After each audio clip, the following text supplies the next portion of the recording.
윤석열 대통령이 오전 8시 4.19 민주묘지를 찾아 민주영령들을 추모했습니다.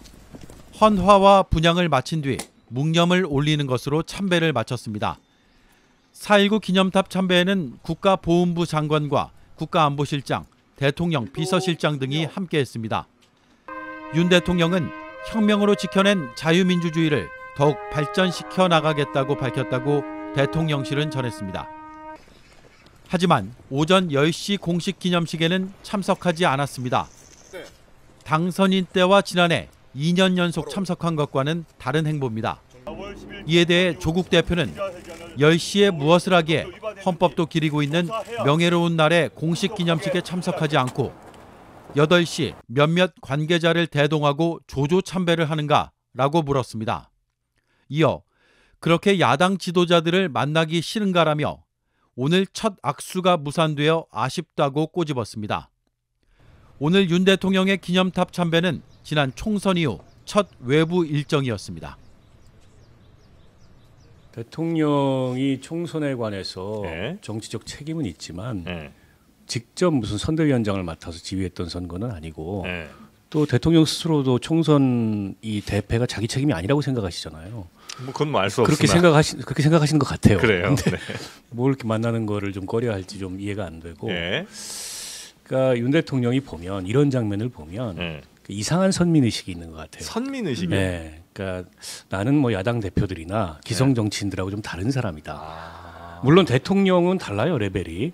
야당 대표들하고는. 이제 그렇다 하더라도 굳이 공식 기념식을 놔두고 이런 모습을 연출할 이유가 있느냐, 이게 다 뭐 구설에 오르잖아요.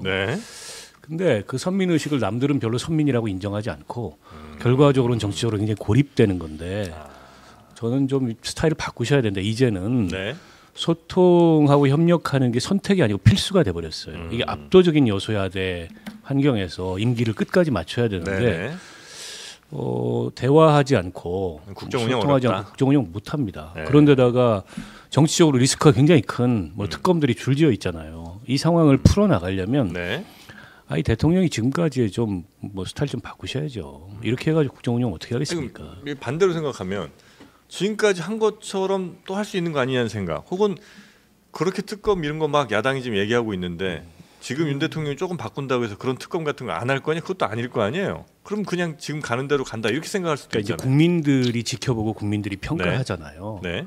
또 야당이 너무 이 상황에서 오버하거나 오만한 모습으로 비춰지면 정치적 역풍이 불 수 있어요. 그러니까 이게 정치인이라면 그런 걸 감안해서 지금 상황에서는 몸을 낮추고 적극적으로 대화하고 기존 이 본인의 좀 독선적인 모습을 바꾸는 노력을 기울여야 되는데 얼마 전에 국무회의에서 말씀하시는 거 보니까 뭐 방향이 크게 틀리진 않았다. 이게 국민들이 내 뜻을 모른다 이런 생각인 것 같아요. 아직 이러면 이제 3년 못 채우는 거죠. 아니 근데요. 3년 얘기가 많이 나오네요. 국무회의 문제가 됐던 국무회의 비공개 때 하셨다는 그 얘기에는 저는 이제 그 얘기 의심스러워 실제 아니 글쎄 했는지 뭐 어쨌든 왜 해례본을 내놓은지 모르겠어요. 그래도 해례본 내놓는 거에 대해서 야단은 안 치셨잖아. 그러니까 저는 이게 잠깐만. 좀 봐달라고 하셔가지고 아니, 봐달라고 하는 거는 뭐 그냥 제가 드린 말씀이고 총선 참패를 한번 겪었잖아요. 2년. 그랬으면 한 번쯤 쭉 그 이렇게 성찰이나 되돌아보면서 뭔가 초심을 한번 생각해보는 계기가 됐으면 좋겠다는 그런 아쉬움은 있어요. 그러니까 초심을 한번 생각해 본다면 그 당선되자마자 그 당선인 시절에 그 4.3도 가셨잖아요. 4.3도 가고 5.18 그 이제 취임하시고 나서는 5.18 때 온갖 의원들 다 대동하고 그 5.18 국립묘지에 이제 그 참배도 하시고 그 다음에 이제 국회에 나와서 뭐 시정연설인가 뭔가를 하시고 나서 국회 그 본회의장을 한 바퀴 다 돌면서 이제 의원들 다 인사하고 그랬잖아요. 야당 의원들. 그때의 그 초심을 한번 되돌아보시면 사실은 오늘 기념식 이런 것도 가서 또 야당 인사들하고 하는 게 맞부딪히면서 좋았겠다 이런 생각은 아쉬움이 진하게 좀 아쉬움이 남죠. 네, 진하게 아쉬움. 예. 네. 이게 역사적으로 보게 되면 어쨌든 4.19라는 게 처음에 3.15 부정선거 때문에 촉발이 돼서 쭉 연결이 되는 네, 거잖아요. 근데 본인의 어떤 포지션이나 이런 것이 혹시라도 그때 하야했던 이승만 대통령의 어떤 걱정 이런 것들까지도 연결이 돼 있는 거 아닌가? 그러니까 오히려 저는 이런 계기를 통해서 네. 만나는 모습을 국민들께 보여주는 게 전체적 큰 틀에서는 꽤 의미가 있었을 것 같은데 이걸 피한다는 것은 국민들에게 시그널을 분명히 준 거예요. 나는 야당 대표들 만날 생각 없다. 그리고 여기는 유가족들 지금 유족들 여전히 있는 거고 사실은 그걸 또 위로하는 자리의 성격이기도 한데 그분들은 전혀 생각도 안 하고 지금 이태원 참사 때도 그랬잖아요. 유족들 안 만나고 혼자 미사 드리고 이러한 일들을 계속해서 보여주고 있는 그 모습이 대통령이 혼자만의 뭐 독재라고까지는 안 하겠지만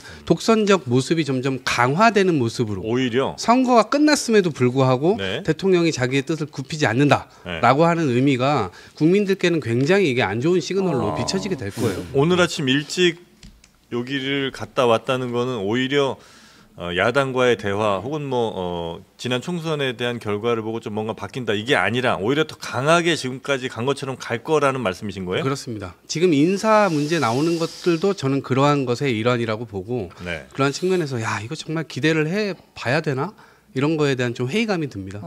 당분간 영수회담 하기 어려울까요? 지금 계속 얘기가 나오잖아요. 야당 대표 만나야 된다. 근데 처음에 사과문 때 처음에 사과를 국민들 앞에 나오셔서 했어야 되고 그것도 너무 늦었어요. 그 다음 날 바로 나와서 사실은 메시지가 이미 준비되어 있어서 자기네들이 총선에서 130석 이상을 얻었을 경우 150석 이상을 얻었을 경우 네. 혹은 100석 미만일 경우 120석 미만일 경우 이런 거 메시지가 다 A, B, C, D 타입으로 다 준비되어 있어서 그 다음 날 바로 나와서 대통령이 절절하게 국민들 앞에서 얘기를 했었어야 되는데 그것도 며칠 끌었죠. 그리고 국민들 앞에 직접 나온 것도 아니고 다른 비서관 회의 때 그런 얘기들을 하고 또 네. 뒤로 이 메시지를 또 내고 이러한 모습 자체가 대통령이 수세적인 게 아니라 자기의 입장을 그대로 고수하는 듯한 모습만으로밖에 비춰지지 않기 네, 때문에 네. 다른 걸 기대하기는 저는 완전히 어렵다. 더 그래서 강하게 아까 가던 대로 간다는 말씀엔 혹시 동의를 그게 참 걱정되는 대목인데 걱정되세요? 요새 아니 어제 오늘 그 기사 이렇게 보면 네.